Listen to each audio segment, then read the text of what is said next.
हमसे कई बार सवाल हुए थे, हमने ये जवाब ऐसा दिया था गोल मोल, चूँकि जैसा सवाल वैसा ही जवाब कभी कभी देना पड़ जाता। उन्होंने कहा कि मौलाना आप पहले मुसलमान के पहले इंडियन।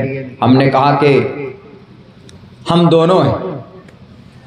अगर बोलते कि पहले इंडियन तो भी मसला खड़ा होता, अगर बोलते कि पहले मुस्लिम तो और बड़ा मसला खड़ा हो जाता। हम पर FIR करके मौलाना अब्दुल्ला सालिम देशद्रोही हैं, इनको अंदर डाल दिया जाए। UAPA लगाकर अंदर चले गए, सारी ताकत उनके पास है। अब कैसे जवाब देंगे आप? आपसे अगर कोई सवाल करे, you are a Muslim first, you are Indian first, at that time what will you do? What will you give answering? क्या जवाब देंगे आप उसको? आपको गोल गोल जवाब देना, ऐसा जवाब देना होगा कि उनकी जो नीयत है फंसाने की, आपको उनकी इस नीयत को तोड़ना पड़ेगा। हमने कहा कि in one time we are both, हम मुस्लिम भी हैं इंडियन भी, दोनों पहले नंबर पर हैं। हम पहले नंबर पर। बोला it is impossible, how is it possible? कैसे हो सकता है भाई? एक के बाद तब न दूसरा आता है। पहले नंबर पर कुछ होगा, तब दूसरे नंबर पर कुछ होगा, तब तीसरे नंबर पर कुछ होगा। ये बात समझने की। कुछ लोग ऐसे हैं जो इस तरह के डिवाइड करते हैं। हमने कहा कि नहीं भाई साहब, ऐसा है मामला कि कभी कभी ऐसा होता है कि एक वक्त में दो चीज इस्तेमाल हो जाती है, एक वक्त में सेम टाइम में। बोला कैसे? हमने कहा कि आपका नाक है ना, नाक में दो सुराख हैं, तो आप दोनों से सांस लेते हो ना एक वक्त में। ऐसा तो नहीं कि इसको सीमेंट लगा के बंद कर लेते हो कि नहीं एक हफ्ता इससे सांस लेंगे, इसको फिर बंद करके रखेंगे, एक हफ्ते के बाद फिर इस सुराख को खोलेंगे। हमने कहा कान है आपके, आप एक कान को तो रुई ठूस कर बंद करके नहीं रखते हैं कि ये स्टॉक में रहेगा, स्टेपनी बनकर रहेगा। 15 दिन में, 20 दिन में, जब उसके बाद इसको बंद करेंगे तब इसको खोलेंगे।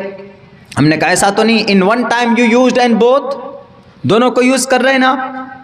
हमने कहा कि वो छोड़िए, आप दांत है आपके पास, 32 के 32 दांत है, कौन से जबड़े को आप खाने में, मटन खाने में यूज करते हैं?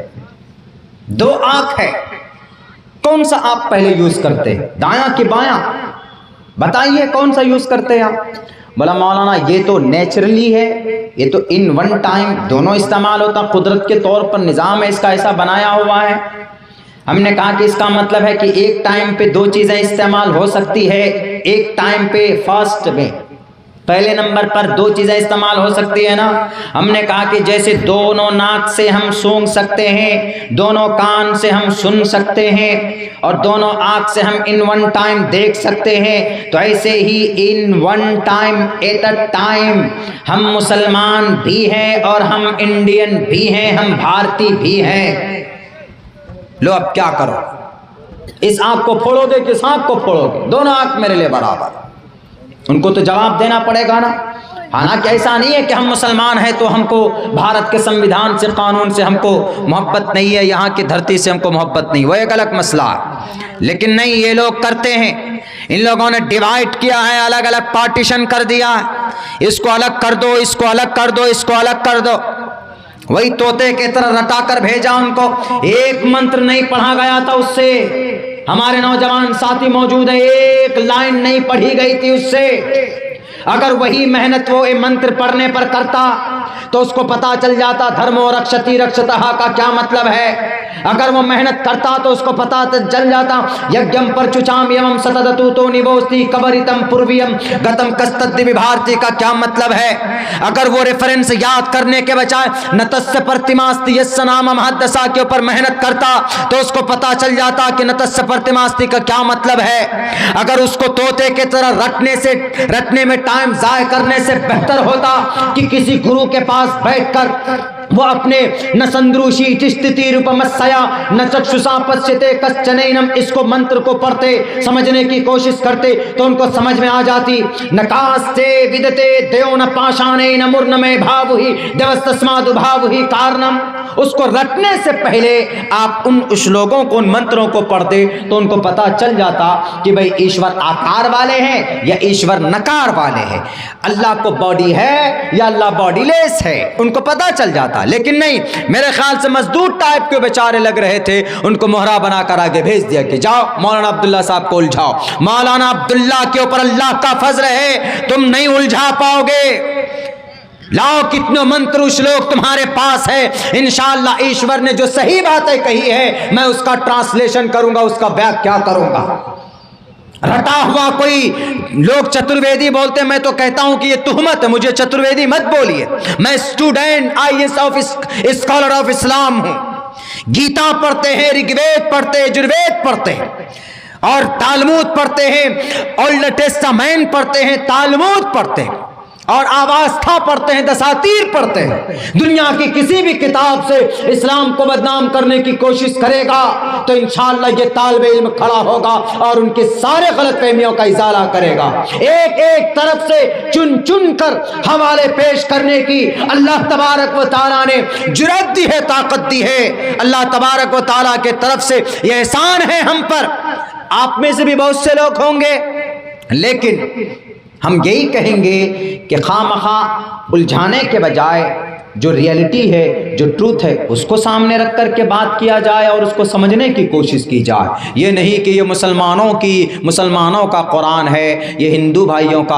बहुत अच्छी अच्छी बातें हिंदू भाइयों के शास्त्रों के अंदर मौजूद है। हमें कैसे ज़िंदगी गुजारनी है, हमें कैसे माहौल में रह कर के प्यार मोहब्बत के साथ रहना है, ये सारी चीज़ें हमारे हिंदू भाइयों की किताबों में मौजूद हैं। जल्लात हैं, मुजरिम हैं वो लोग जो लोग नहीं बताएं अभी तक, छुपा छुपा करके रखे, अलग अलग डिवाइड करके रखे कौम को, समाज को।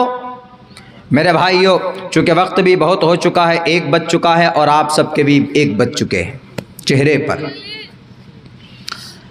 कल बहुत लंबा सफ़र निकलना है दूर में और आज 1 बज चुका है। 1 घंटे तकरीबन हम आपके सामने बोल चुके हैं और उसी के ऊपर बात हुई। चूँकि मैं सोच रहा था कि आज मैं किस टॉपिक के ऊपर बात करूं, तो गाड़ी पे बैठा तो हमको याद आया कि वो भाई साहब का जवाब और उनका जो सवाल था उसको क्लियर होना चाहिए।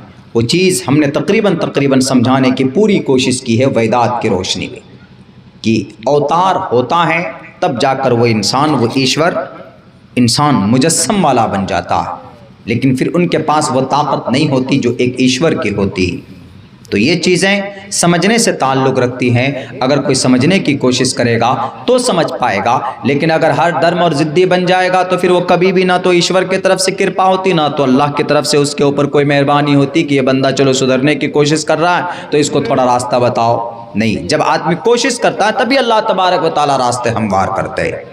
तो बहरकैफ अल्लाह से दुआ करता हूँ कि अल्लाह तबारक व तआला हमें और आपको सोचने की, समझने की सलाहियत दे। रात बहुत हो चुकी है, मुझे भी ठंड लग रही है, बल्कि आप लोग आइंदा के लिए एक मशवरा मैं देता हूँ हर जगह, यकीनन 12:30-1 बजे तक जलसा कंप्लीट कर लिया कीजिए। आप लोग जलसा कामयाब होगा। सिर्फ हमारे ये सीमांचल में है ऐसा माहौल, या कुछ और दूसरी जगहों पे है, लेकिन कम जगहों पे है। वरना हम उड़ीसा चले जाएं, आप महाराष्ट्र चले जाएं, कर्नाटका चले जाएं, आप हैदराबाद, आंध्र प्रदेश चले जाइए, आप उत्तर प्रदेश चले जाएं, आप दिल्ली चले जाइए, आप हर जगह के ऊपर उमूमन तकरीबन यही 12-12:30 बहुत है, तकरीर कर लेते हैं और पूरी ताज़ा दम के साथ सुनते भी हैं कि हाँ चलो एकदम जम कर बैठेंगे।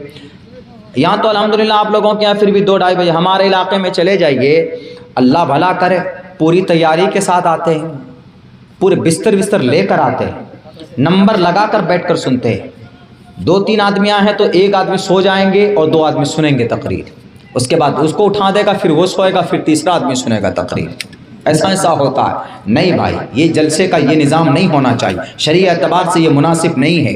आप 1 बजे तक, 2 बजे तक, ज़्यादा से ज़्यादा 1-1:30 बजे तक कीजिए, उसके बाद सोइए। बॉडी की ज़रूरत है सोना, नींद को देना, उसके बाद फिर उठकर फजर की नमाज़ पढ़िए। जलसा पूरी रात नहीं करेंगे तो अल्लाह नहीं मारेगा, लेकिन नमाज नहीं पढ़ेंगे तो मार मार कर लाल कर देगा अल्लाह तबारक व तआला। इसलिए नमाज ज़रूरी है। तो ये कोशिश करें तो इंशाअल्लाह सुधार पैदा होगा। अल्लाह आपके इस जलसे को बेइंतहा कबूल फरमाए, आपकी मेहनत और कद्दो काविश को अल्लाह तबारक व तआला निजात का ज़रिया